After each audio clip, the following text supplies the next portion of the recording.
AutoVelocityAli, your destination for detailed breakdowns of advanced missile systems and military technologies from around the world. In this video, we're focusing on the KSSHCH SSN-1 missile, a Cold War-era Soviet naval cruise missile that laid the foundation for many modern anti-ship systems. Even though it's a legacy weapon, understanding the SSN-1 helps us see how far missile development has come and why some of its principles are still relevant today.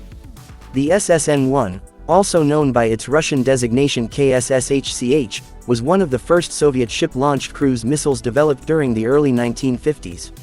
It was designed to provide Soviet naval forces with long-range strike capabilities against enemy surface ships, particularly U.S. carrier groups during the height of Cold War tensions. Built as a response to American naval power projection, the SSN-1 was a major step in shifting naval warfare towards standoff missile engagements. This missile was large and carried a significant warhead, typically high explosive or potentially nuclear, giving it substantial destructive capability against surface targets. The SSN-1 measured around 8.3 meters in length and weighed approximately 3,000 kilograms, making it a heavy, long-range missile system. Its design was loosely based on the land-based KS-1 Kometa, which itself drew inspiration from the German V-1 and American early cruise missile projects. The range of the SSN-1 was about 90 kilometers, which was quite advanced for the time, allowing ships to strike from beyond the line of sight. The missile was guided primarily through inertial navigation, meaning it followed a pre-programmed path to the target without external guidance once launched. While this was limited by modern standards, it was a big step forward for the 1950s, giving Soviet warships offensive capabilities at extended ranges. The launch system for the SSN-1 was also notable.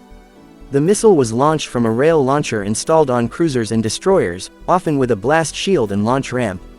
After launch, the missile would engage its turbojet engine for sustained flight toward its target.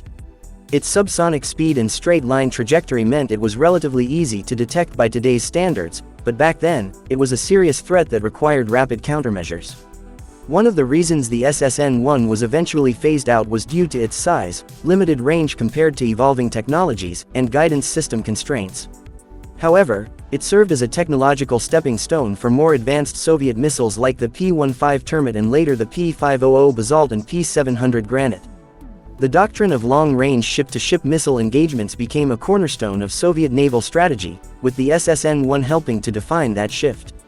Although the KSSHCH SSN-1 is no longer in service today, studying it provides important insight into the origins of cruise missile technology and naval missile strategy. Its development marked the start of a new era where naval power was no longer determined only by guns and torpedoes but by the ability to strike at long distances using guided munitions. In many ways, the concept behind the SSN-1 lives on in today's advanced missile systems, only with better range, speed, stealth, and targeting precision. Thanks for tuning into AutoVelocityAli for this historical deep dive into the KSSHCH SSN-1 missile. If you enjoyed learning about this Cold War weapon and want to explore more missile systems and global defense tech, be sure to hit that subscribe button. We bring you sharp, insightful coverage right here on AutoVelocityAli.